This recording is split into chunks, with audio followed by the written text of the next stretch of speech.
जय हिंद साथियों, आपका लवली जीके ट्रिक में फिर से स्वागत है। दोस्तों आज अपने पढ़ेंगे महाराणा कुंभा। इतना इंपॉर्टेंट राजा है, ध्यान रखना कोई भी एग्जाम हो इसका क्वेश्चन जरूर से जरूर आता है। दोस्तों बीएसटीसी अगर आप पीटीटी की तैयारी कर रहे हो तो एक क्वेश्चन इसका पक्का मिलेगा। दोस्तों आपको बड़ा इंपॉर्टेंट राजा है, ध्यान से सुनना, जैसे जैसे मैं बोल रहा हूं वैसे वैसे ट्राई करना। याद ना हो तो मुझे कमेंट में लिख के बता सकते हो दोस्तों कि हमें याद नहीं हुआ। ठीक है, याद कैसे करना, चाहे आपने कहीं से भी पढ़ा हो, लेकिन एक बार जरूर देखना वीडियो कैसी लगी आपको।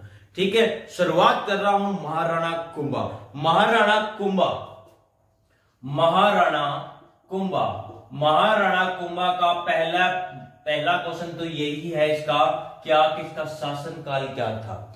तो 33 दूना 66 नहीं, आपको 68 याद रखना है। सर 33 दूना तो 66 हुआ है, 66 नहीं ध्यान रखना। जीके पढ़ रहे हैं, आपको एग्जाम पास करना है तो ध्यान रखना, मैथ की कोई आवश्यकता नहीं है।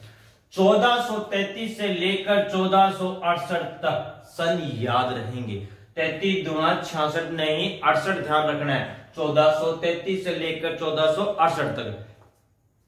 उसके बाद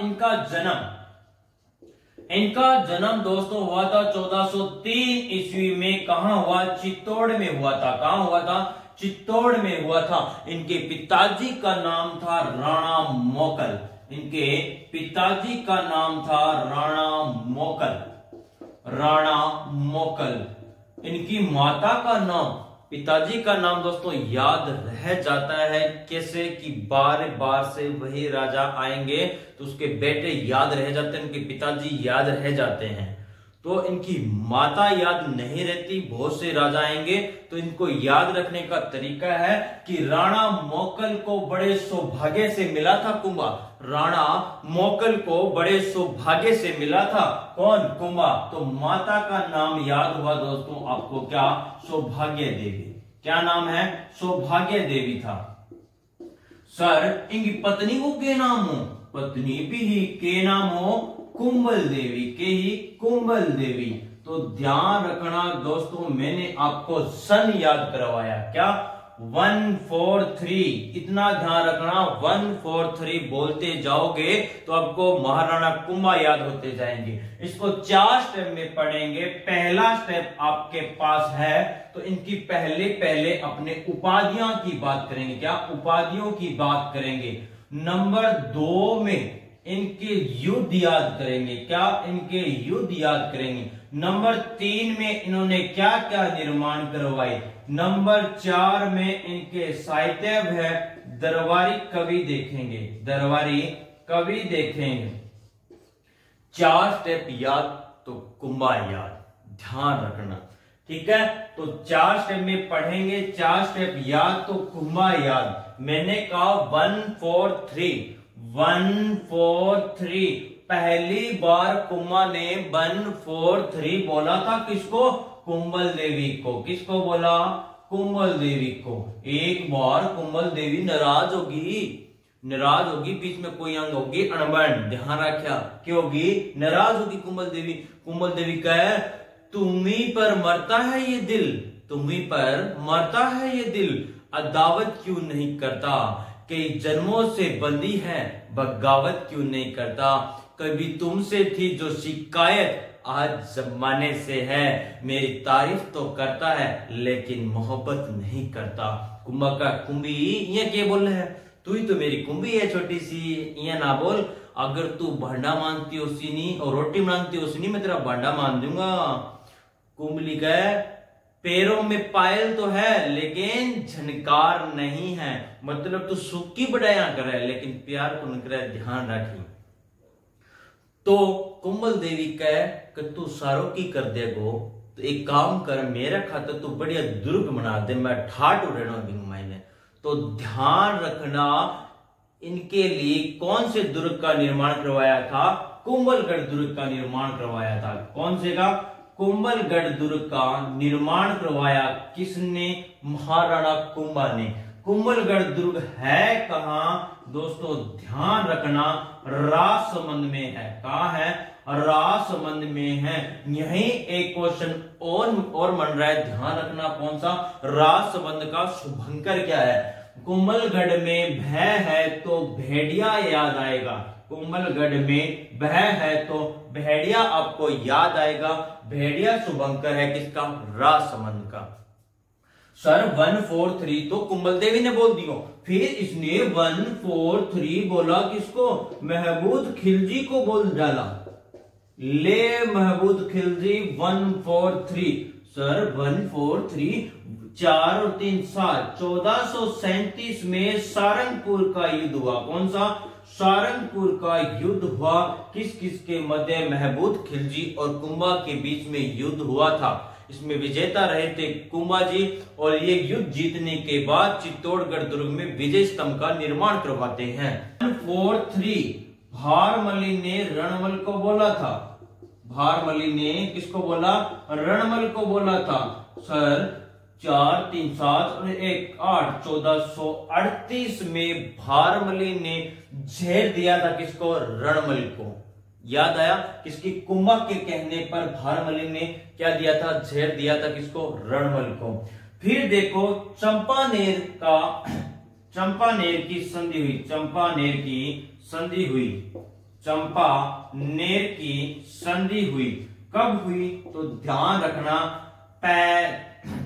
6 से 4, 6 से 4, 5 से 5, 4 5 के बाद 6 1 लगाएंगे आगे। 1456 में कौन सी संधि होती है, चंपानेर की संधि होती है। दोस्तों ये तो ट्रेलर था, अभी फिल्म पूरी आगे पड़ी है, देखना दोस्तों, बने रहना वीडियो के अंदर, आपको याद होगा। फिर मैं बात करता हूं आगे की, पहले इनके अपने पढ़ेंगे क्या, उपाधियां। इनकी उपाधियां कौन कौन सी थी, लगभग दोस्तों 200 इनकी उपाधियां थी। इंपॉर्टेंट आपको याद होनी चाहिए। चाल गुरु, छाप गुरु, चाप गुरु। नंबर 1 में पढ़ेंगे उपाधियां, हाल गुरु, हाल गुरु के बाद चाप गुरु, हाल गुरु, चाप गुरु, छाप गुरु। नंबर 3 छाप गुरु, दान गुरु, दान गुरु, दान गुरु के बाद राणो रासो, राणो या राणा रासो, राणा रासो, हिंदू, हिंदू सुल्तान, हिंदू सुल्तान, परम गुरु, शैल गुरु। नंबर 7 परम गुरु, परम गुरु।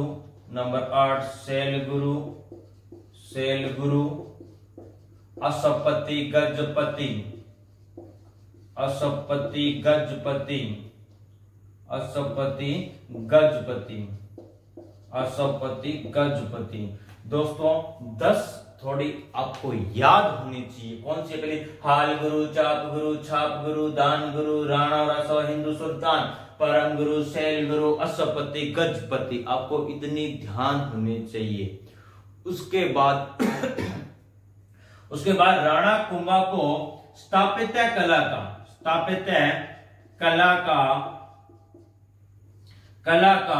जनक कहा जाता है। स्थापत्य कला का जनक कहा जाता है। कुंभा ने 84 गिरी दुर्गों का निर्माण करवाया था।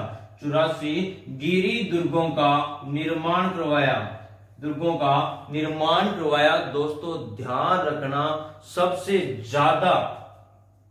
सबसे ज्यादा पूछे दुर्ग भारत में कौन से राज्य में है, महाराष्ट्र में है। कहां है, महाराष्ट्र में है, महाराष्ट्र में है।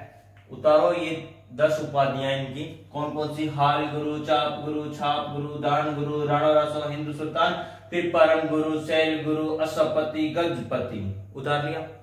देखो फिर आगे इनकी क्या, युद्ध व संधियां, युद्ध व संधियां। युद्ध पहली बार 143 बोला था कुंभल देवी को, फिर 143 बोला था किसको, महमूद खिलजी को। 143 बोला था किसको, महमूद खिलजी को। 1437 में युद्ध हुआ था। कौन सा? सारंगपुर का युद्ध हुआ। कौन सा युद्ध हुआ? सारंगपुर का युद्ध होता है दोस्तों। सारंगपुर का युद्ध किस किस के मध्य हुआ था? कुंभा व महमूद खिलजी के बीच। कुंभा व महमूद खिलजी के बीच युद्ध हुआ था। इस युद्ध में हारा था कौन? महमूद खिलजी हारा था, कुंभा तो जीता था। इस युद्ध में जीतने के बाद कुंभा ने विजय स्तंभ का निर्माण करवाया था। किसका? विजय स्तंभ का निर्माण करवाया था। विजय स्तंभ चित्तौड़गढ़ में है, ध्यान रखना।